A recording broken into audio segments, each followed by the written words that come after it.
गुरु और शिष्य की कहानी। बहुत समय पहले की बात है। एक गांव में एक विद्वान गुरु रहते थे।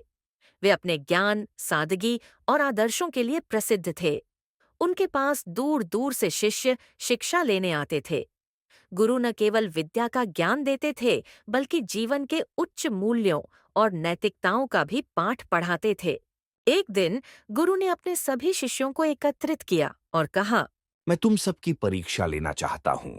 यह परीक्षा तुम्हारी विद्या या बुद्धिमानी की नहीं, बल्कि तुम्हारे चरित्र और सच्चाई की होगी। गुरु ने प्रत्येक शिष्य को एक बीज दिया और कहा, इसे लेकर जाओ और एक गमले में बो दो। 1 वर्ष बाद जब यह पौधा बन जाएगा, तब तुम इसे मेरे पास वापस लाना। जिस शिष्य का पौधा सबसे सुंदर होगा, उसे मैं अपना उत्तराधिकारी चुनूंगा।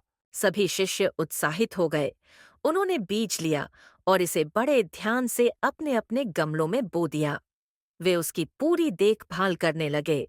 लेकिन एक शिष्य, जिसका नाम अर्जुन था, उसने बीज को बोया और महीनों तक उसकी देखभाल की। लेकिन बीज अंकुरित ही नहीं हुआ। उसने हर संभव प्रयास किया, परंतु बीज से कोई पौधा नहीं उगा। वह निराश था, लेकिन उसने तय किया कि वह गुरु से झूठ नहीं बोलेगा। 1 वर्ष पूरा होने पर सभी शिष्य अपने अपने पौधों के साथ गुरु के पास पहुंचे। किसी का पौधा बड़ा और हरा भरा था, तो किसी का फूलों से लदा हुआ। लेकिन अर्जुन खाली गमला लेकर गुरु के पास पहुंचा। गुरु ने सभी पौधों को देखा और अंत में अर्जुन को बुलाया।